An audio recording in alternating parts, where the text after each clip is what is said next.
Olá, meu nome é Rosana Reis, eu sou docente do Departamento de Ginecologia e Obstetrícia da Faculdade de Medicina de Ribeirão Preto, da Universidade de São Paulo, e nós vamos comentar hoje sobre a amenorreia primária.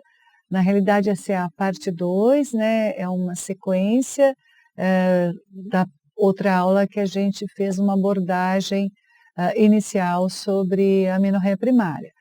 A gente já viu na outra parte que a amenorreia primária é a ausência de fluxo menstrual espontâneo, então são aquelas meninas que nunca menstruaram espontaneamente, e nós vamos fazer esse diagnóstico quando a gente tem meninas com 13 anos de idade, que ainda não desenvolveram os caracteres sexuais secundários, ou quando elas chegam aos 15, independente do desenvolvimento dos caracteres sexuais secundários estarem presentes ou não, ainda não menstruaram. Ou mesmo após 5 anos após ter desenvolvido as mamas e não houve aparecimento do fluxo menstrual. Então, essa é a definição mais recente que a gente tem na literatura e que a gente tem seguido. Então, hoje, nós vamos nos concentrar em abordar aquelas causas de meninas que apresentam amenorreia primária, cujos caracteres sexuais estão ausentes, né? Nós já comentamos dos presentes, já comentamos sobre discordantes, que são doenças mais complexas, né? Envolve aí DDS, presença de gônadas discordantes, tumores ovarianos ou mesmo hiperplasia adrenal. Mas o assunto nosso nessa apresentação vai ser sobre pacientes com ausência dos caracteres sexuais secundários. Então, chegaram aos 13 anos e ainda não desenvolveu mama, não desenvolveu pelos, né? Algumas vezes até pode ter desenvolvido pelos, mas as mamas não se desenvolveram. Então, a gente quer o caractere assim, sexual secundário mais sensível para falar para nós que tem ação estrogênica e que os ovários estão funcionando. Então, nessa situação, nós podemos estar diante de duas situações. Ou o problema está no sistema nervoso central, nós temos alguma condição que não está levando à produção de hormônio folículo estimulante, o FSH, a estimular os ovários e a produzir hormônios esteroides, no caso principalmente estrogênio.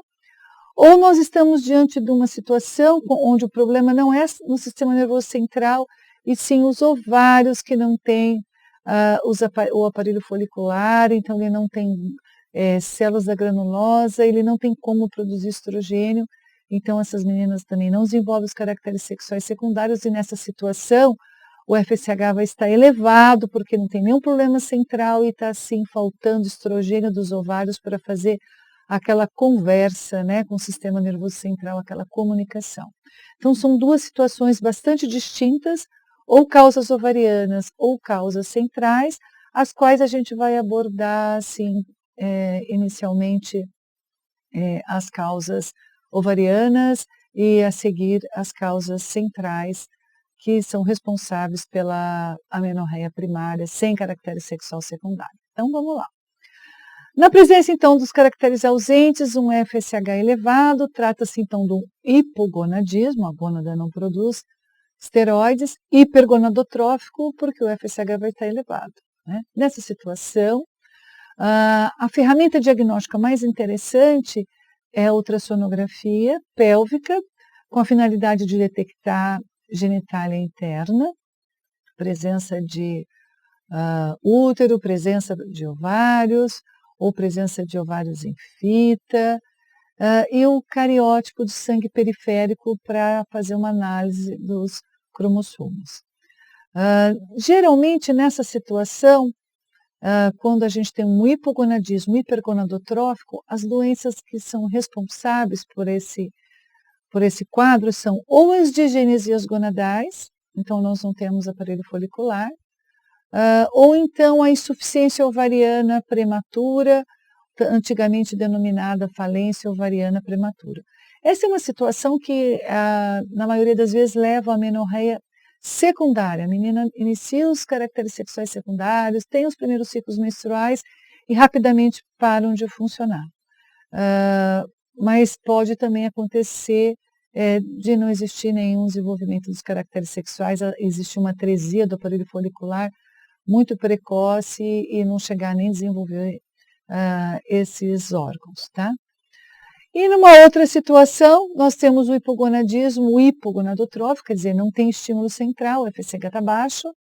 E nessa situação, as ferramentas diagnósticas que a gente tem são aqueles exames que avaliam o sistema nervoso central. Então, seria tomografia de célula e de crânio, ou mesmo a ressonância nuclear magnética para analisar esse célula e crânio, e algumas vezes testes hormonais para a gente, de estímulo, né? Então a gente administra o GNRH para ver se há liberação de LH e de FSH, mostrando então que o problema está ou na liberação do GNRH pelo hipotálamo para estimular a hipófise, ou o problema está na hipófise, que não tem, então, o problema está na sua glândula e não está liberando o hormônio folículo estimulante, o hormônio luteinizante. Então, nessas situações, as doenças mais comuns são a deficiência isolada de gonadotrofina, que é uma doença assim, gênica, que faz com que haja uma alteração na migração dos genes, do GNRH até a sua localização ali no hipotálamo, então, consequentemente, não há como existir o estímulo, né, do GNRH para a hipófise, para que libere os hormônios. Então, assim, existem várias mutações já descritas que estão relacionadas à deficiência, né, dessa isolada de gonadotrofina, com problema aí na migração dos genes, né, do GNRH. E temos também tumores ou malformações do sistema nervoso central que também alteram essa anatomia e dificultam essa comunicação do GNRH com a hipófise e, consequentemente, o estímulo para os ovários, né? Então, temos alterações periféricas e alterações centrais, onde o hormônio FSH ele é fundamental para nos colocar nesses dois grupos distintos de doenças, e vejam vocês que os exames que a gente precisa lançar mão são completamente diferentes, e nada nos ajudaria uma paciente com FSH elevado a gente fazer um exame de imagem do sistema nervoso central, assim como nada nos ajudaria na investigação de uma falta de estímulo central com FSH baixo, solicitar um cariótipo para essas pacientes, tá?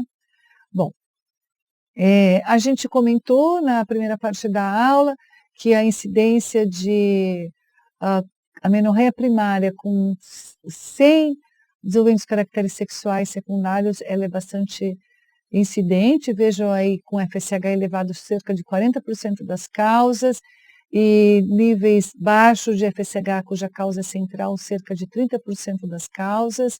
Então, a gente precisa saber abordar bem essas situações, né? Nós temos as digenesias gonadais, então com FSH elevado, pela falta de aparelho folicular nos ovários. Dentre os tipos de digenesias gonadais, a gente tem aquelas denominadas com estigmas de Turner. Temos as digenesias gonadais pura, onde a gente não encontra nenhuma alteração no cariótipo, 46XX, mas não tem aparelho folicular desenvolvido. E as digenesias gonadais mistas, onde a gente encontra presença de X e de Y, mas também não temos nenhum aparelho folicular desenvolvido, tá? Então, são cariótipos distintos. Os estigmas de Turner são os mais frequentes. Aquelas com estigmas de Turner também são denominadas de síndrome de Turner, cujas manifestações clínicas mais comuns são linfedema congênito, baixa estatura e a digenesia gonadal. Então, a síndrome de Turner, ela é uma das digenesias mais frequentes. Ela tem um cariótipo, né, assim, aliás, um fenótipo bastante distinto. O que a gente pode considerar como fenótipo de Turner?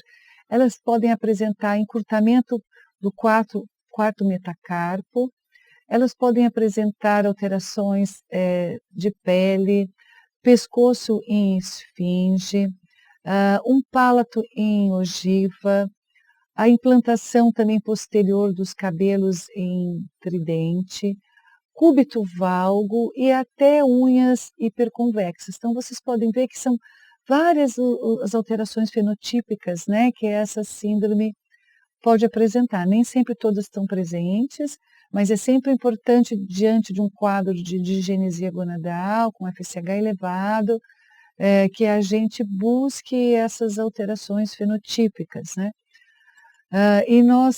Interessante lembrar também que as pacientes que apresentam síndrome de Turner, elas têm um risco cardiovascular elevado. Então, apresentam, assim, alterações, malformações da aorta, valvulares outras, e principalmente, né, um achado que a literatura destaca muito, que elas têm um risco de dissecção da aorta 100 vezes maior que outros pacientes. Então, são pacientes que a gente tem que buscar uma avaliação cardíaca e está sempre lembrando desse risco, alto risco cardiovascular que essas meninas e essas mulheres vão apresentar durante toda a sua vida, né? Então, o diagnóstico ele é feito pelo exame físico geral, a ausência de caractere sexual secundário. Nós vamos fazer, então, a avaliação do FSH para ver reserva ovariana. Vamos ver que ela não tem uma reserva ovariana, porque o hormônio folículo estimulante está elevado, ele não tem nenhum controle, ninguém está aí conseguindo inibi-lo, né? Nós sempre vamos avaliar também o eixo da tireoide, porque com a dosagem do TSH, do hormônio tiroidiano, porque 10% dessas pacientes apresentam também alteração dessa glândula, e nós, para fechar o diagnóstico, nós vamos precisar de um cariótipo de células periféricas, para a gente saber se trata-se de uma dianesia gonadal, tipo com estigmas de Turner, com pura ou mista. Então, é importante que a gente faça a identificação do cariótipo. E na presença da síndrome de Turner, é muito interessante que, além do exame físico, a gente faça, então, um eletrocardiograma. Vejam aqui nessa tabela, né, nesse estudo que eles chamam atenção, o que a gente precisa detectar no diagnóstico, né? E tem algumas particularidades na criança, no adolescente e no adulto, mas no diagnóstico, o exame físico é fundamental na busca de estigmas, né? Avaliação cardíaca, pelo menos com um eletrocardiograma, avaliação ultrassom renal, avaliação da tireoide, teste auditivo, se tiver pitose ou estrabismo, também uma avaliação oftálmica, avaliação dos ovários com ultrassom, né, e o FSH, que já mostrou para a gente que a reserva está diminuída, mas avaliação do ovário para a gente ver se tem alguma fita ou alguma imagem cística, avaliar o crescimento, que no Turner essas pacientes apresentam, então, sempre baixa estatura, avaliação psicológica e outras avaliações, se necessárias. E na adolescência, né, a gente lembrar que essa avaliação do eletro, ela precisa ser a cada 3 a 5 anos, assim como na vida adulta, e a avaliação da tireoide durante a adolescência, ela deve ser anual, frente, assim, à alta incidência de distúrbio, né, dessa glândula. E o cariótipo periférico, né? Então, nós podemos observar, não necessariamente alterações como apenas 45X, que, né, a deleção de um cromossomo, mas também partes de cromossomos. Então, vocês podem ver que nós temos no cariótipo de sangue periférico, por exemplo, da síndrome de Turner, diferentes alterações no cariótipo, né?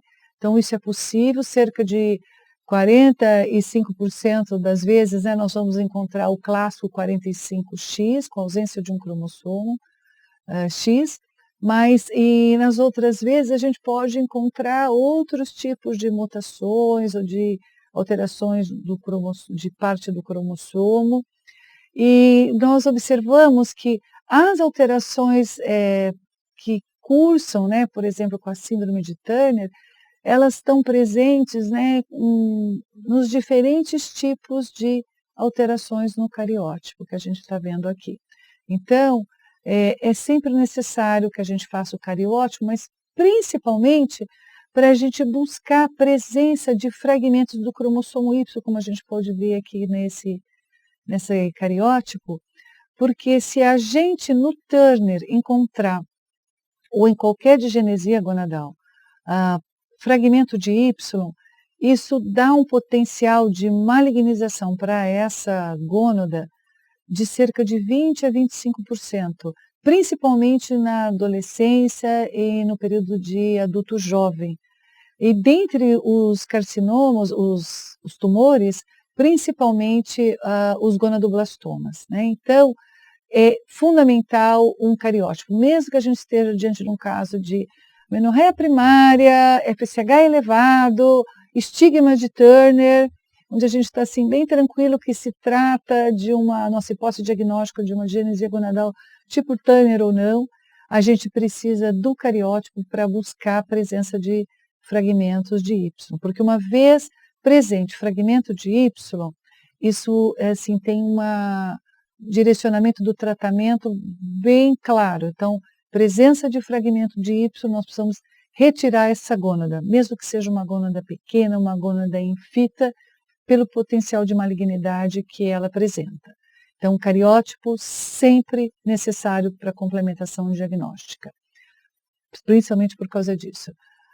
Precisamos iniciar uma terapia de reposição hormonal para que a gente faça o desenvolvimento dos caracteres sexuais secundários.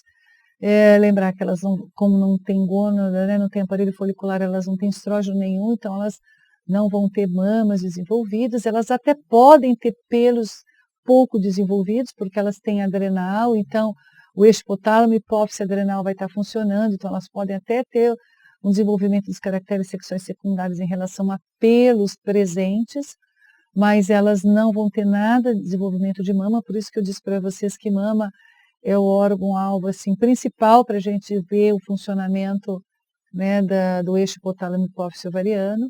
E nós temos que lembrar também que nós precisamos orientar essa paciente a uma dieta rica em cálcio, algumas vezes reposição de cálcio, porque uma das fases mais nobres de ganho de massa óssea, de formação de massa óssea, é esse período da adolescência, de 11, 14, 15 anos de idade, é onde essas pacientes aí vão acabar tendo um retardo da presença de estrogênio no seu organismo, isso pode impactar na formação óssea. Então, é algo que a gente tem que estar atento. Bom, como nós vamos fazer a reposição hormonal?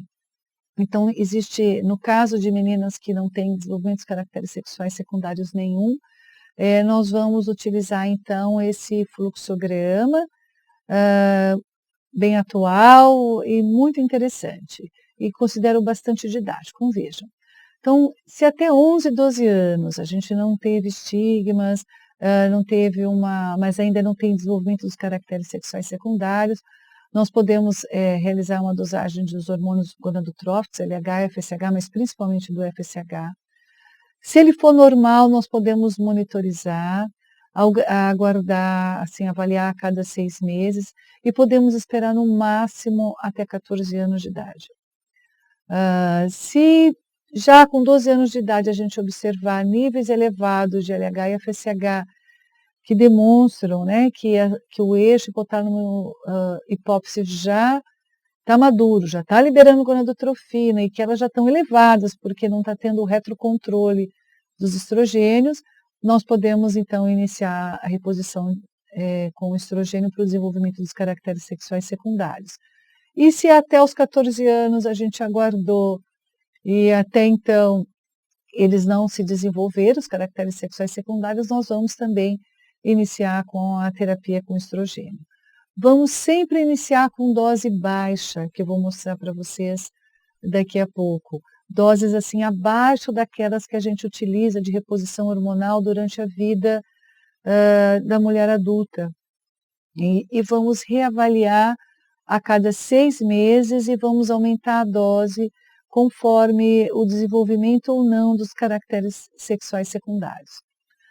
Quando a paciente apresentar sangramento vaginal, de imediato nós vamos iniciar a reposição também de progesterona, para que possamos fazer uma ação nesse endométrio e esse endométrio descame, porque se a gente usar só estrogênio, nós vamos acabar hipertrofiando o endométrio. Então, quando ele sangrou, quer dizer que ele se desenvolveu bastante, e aí nós temos que começar a reposição com progesterona cíclica, como acontece durante o ciclo menstrual normal.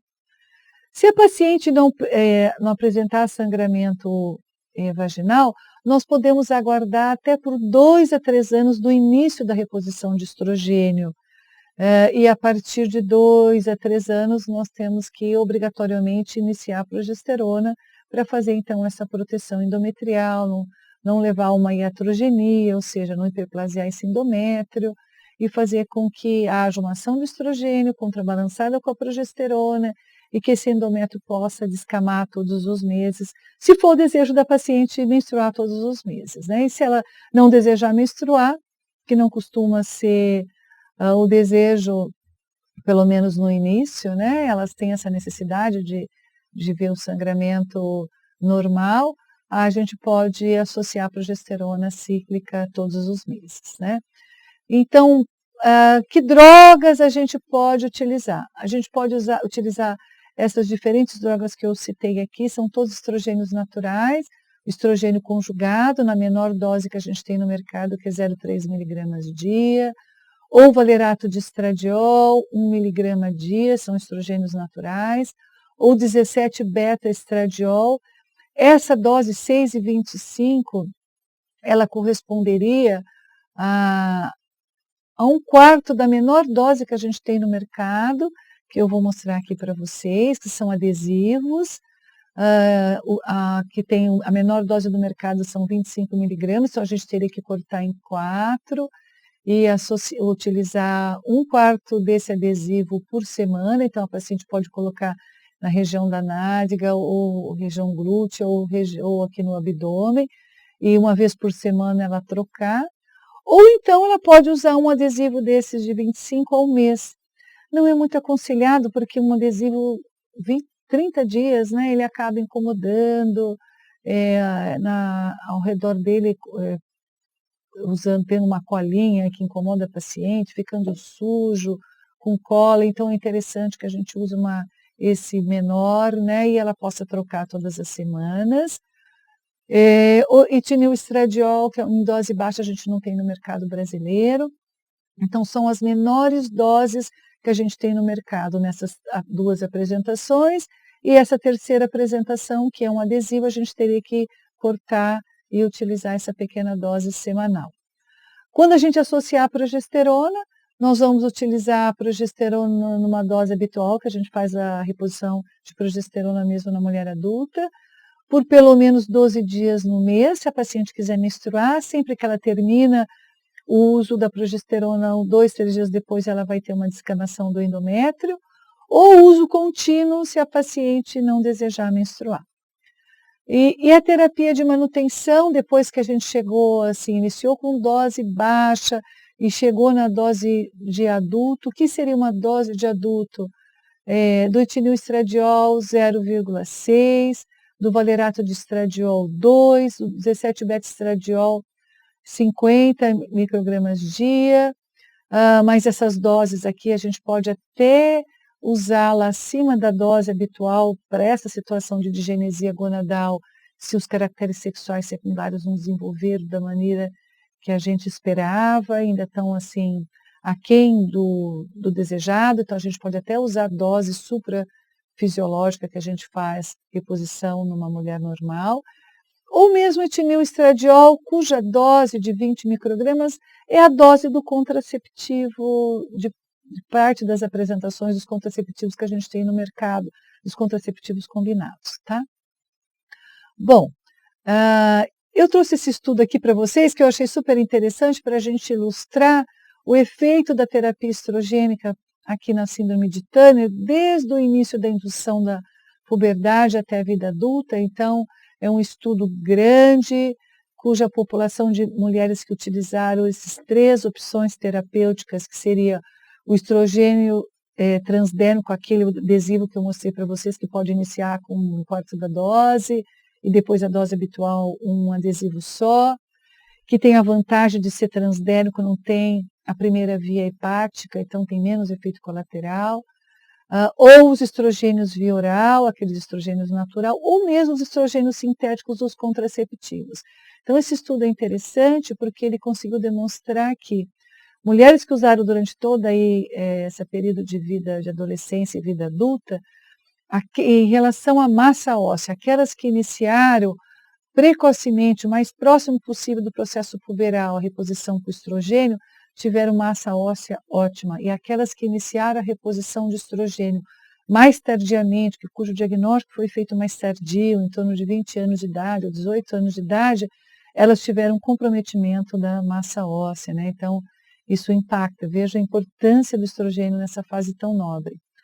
E quando compararam também as 3 apresentações que eu comentei com vocês, os contraceptivos que têm estrogênios sintéticos apresentaram uma elevação dos níveis pressóricos, tanto na pressão diastólica quanto sistólica, em relação aos estrogênios naturais, orais ou transdérmicos, né? Então, a gente deve dar preferência para os estrogênios naturais, mas quando a paciente tem deseja, tem mais dificuldade de adquirir esses estrogênios, a gente pode usar também o contraceptivo, mas lembrar que ele pode ter algum efeito colateral. Então, a gente precisa reavaliar para quem a gente está administrando, tá?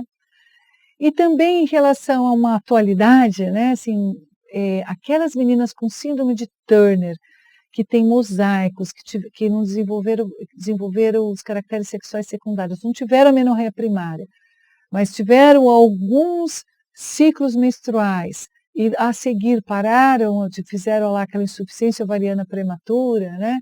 Mas a gente fez um cariótipo e viu que tinha aí um mosaico de Turner, uma revisão sistemática, que é revisar estudos que têm publicados na literatura, encontraram 67 assuntos que falavam sobre se valia a pena guardar aqueles pequenos folículos, poucos folículos que elas têm, para preservar a reprodução dela, né? Preservar gametas para que elas possam engravidar no futuro.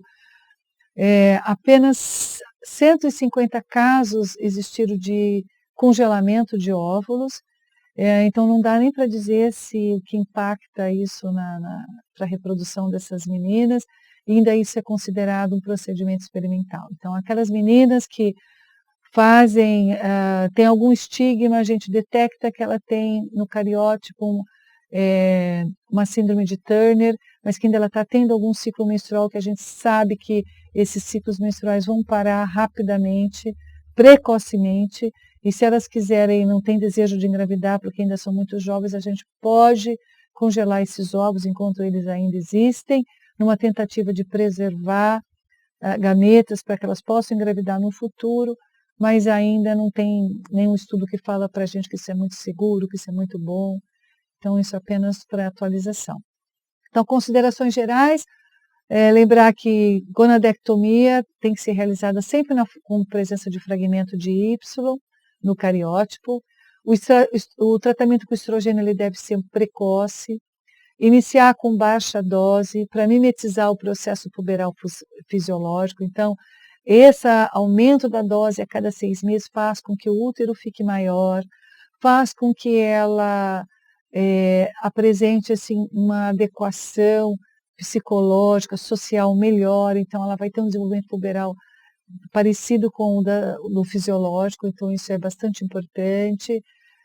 Aumentar a dose a cada 6 meses, aumentar mais rapidamente apenas naqueles casos de diagnóstico mais tardio, o paciente chegou tardiamente para nós, já tem mais de 16 anos, a gente sabe que estrogênio é importantíssimo para a massa óssea, então, nessas situações, a cada 3 meses a gente pode aumentar a dose e associar a progesterona quando ela menstruar ou, no máximo, 2 a 3 anos após o início da terapia estrogênica para a proteção endometrial. Então, essas são as considerações gerais para o desenvolvimento do puberal para essas meninas que apresentam digenesia gonadal. Já nos distúrbios centrais, a gente também vai falar alguma coisa para vocês, são aquelas situações que o FSH é baixo. Então, nessas situações, o que a gente tem algum problema no funcionamento no sistema nervoso central. Então, como a gente já viu ali inicialmente, o problema está mais na deficiência isolada das gonadotrofinas. de GNRH ou de LH e FSH, então tem algum problema embriológico que não fez o GNRH chegar aqui no hipotálamo, onde ele tinha que chegar para estimular a hipófise, então ele teve uma migração interrompida aí por uma alteração gênica que deu esse defeito, ou então existe alguma malformação do sistema nervoso central que fez também que essa comunicação ficasse inadequada, então com isso não conseguiu levar o estímulo adequado aqui para os ovários e fazer com que eles produzissem estrogênio, progesterona e desenvolvessem os caracteres sexuais secundários e levasse o fluxo menstrual, né? Então a gente sabe que o sistema nervoso, o GNRH, né, que é liberado aqui pelo neurônio do GNRH, ele é um neurohormônio, né, que sofre ação de neurônios. Então aqui nós temos um GNRH ilustrado, perdão, que esse seta aqui está lenta, então esse é o GNRH, sofre ação de outros neurônios, então de dopamina, norepinefrina, e ele libera a sua substância para um vaso, aqui no sistema porto-hipofisário, por isso ele é um neurohormônio, funciona como neurônio, mas também como um hormônio. E o GNRH, então, ele cai na circulação, vem aqui na hipófise anterior e libera LH e FSH. Então, se a gente tem uma malformação desse sistema, ou uma deficiência aí na formação nos núcleos liberadores de GNRH, a gente vai ter, então, um estímulo inadequado para os ovários. Então, esse eixo que vocês conhecem muito bem, né, da hipófise liberando FSH, recrutando o folículo produzindo estrogênio, o estrogênio atuando no endométrio, a progesterona também depois da ovulação, e quando o folículo diminui, né, porque aqui o corpo lúteo vai regredir, cai estrogênio e progesterona e vai acontecer a menstruação. Não vai acontecer, então, quando a gente tem um problema aqui no GNRH, ou uma malformação aqui central, consequentemente nós não vamos ter esteroide nem menstruação, tá?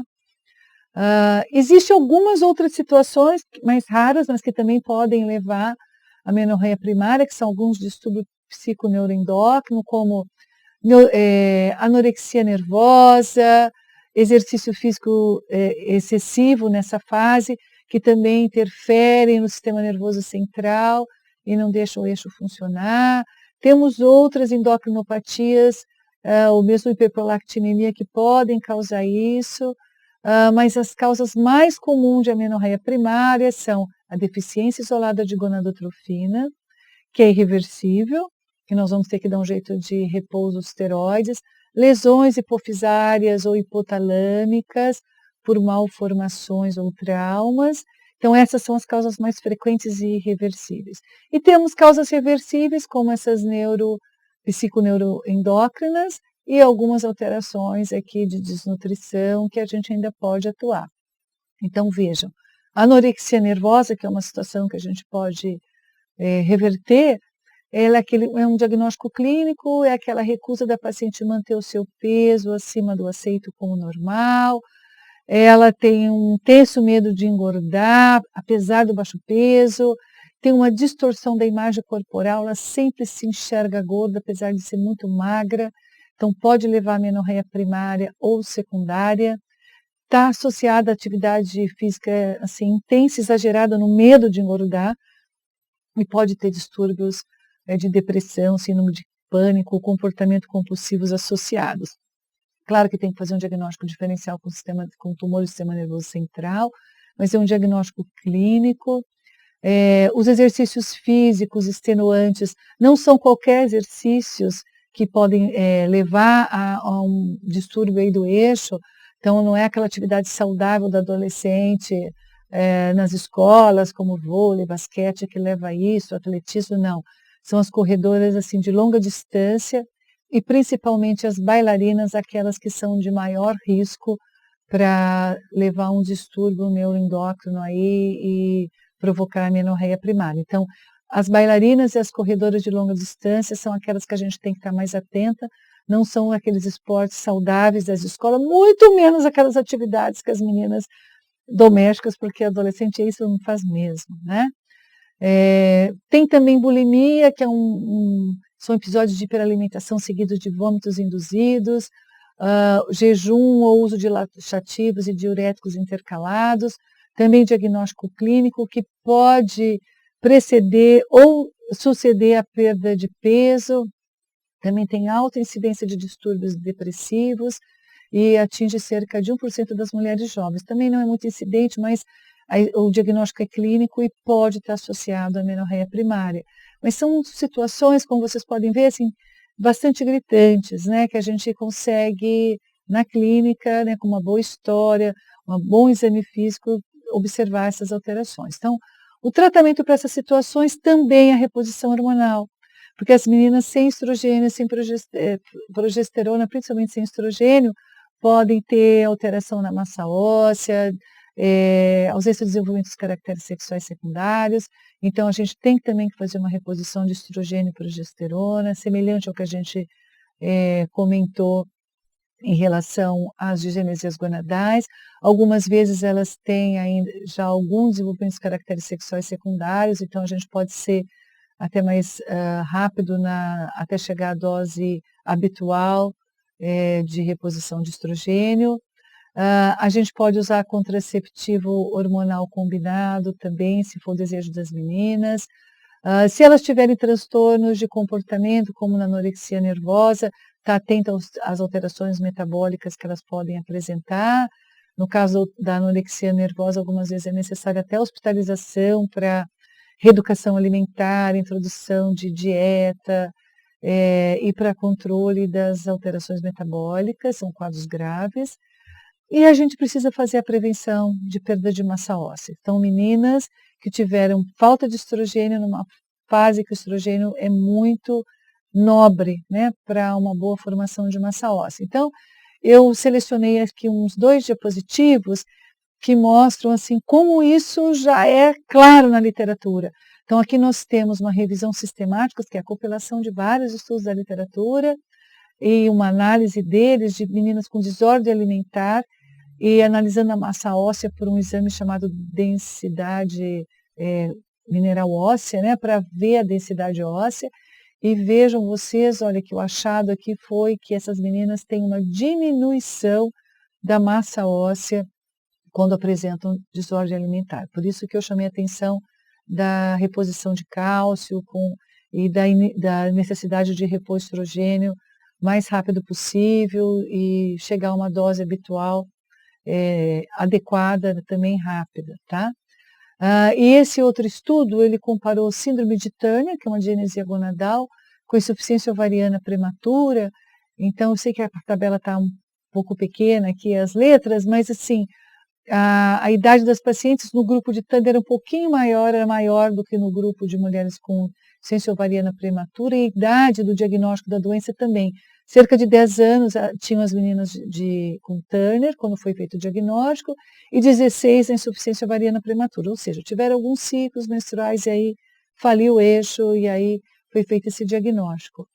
E vejam vocês a taxa, né, de fratura nesses casos de deficiência estrogênica, nessas duas situações, né? Elas têm uma alta taxa de fratura. A gente pode ver aqui nesse risco mais nítido são as pacientes com Turner, nesse pontilhado são as pacientes com insuficiência ovariana prematura, duas situações de deficiência estrogênica, e o risco de fratura delas médio, né, em média, começou a aparecer em cerca de 10 a 12 anos nessas meninas, né? Então foi até assim, muito semelhante, mostrando que a gente precisa repor estrogênio, a gente precisa desse cuidado da reposição de estrogênio, de dieta adequada, orientação para uma atividade física que elas possam ganhar massa magra e trabalhar essa massa óssea, né, que tem um benefício para isso, para que a gente possa recuperar, né? Então, praticamente não teve diferença no risco de fratura entre os dois grupos, teve risco de fratura maior apenas nos dedos das mãos e dos pés das meninas com insuficiência ovariana prematura, que foram aquelas que iniciaram a terapia de reposição um pouco mais tardiamente, esse grupo de K tinha um índice de massa corporal melhor, então tudo isso pode ter colaborado, né, para o prejuízo de massa óssea nesse grupo e elas tiverem esse tipo mais específico de fratura, mas mostra que são situações de risco, né? Então era isso que eu queria passar para vocês. Vejam que são situações, né, que a gente precisa ficar muito preocupado com a reposição de estrogênio para trazer uma qualidade de vida boa para essas meninas. E eu estou à disposição para tirar qualquer dúvida. Muito obrigada.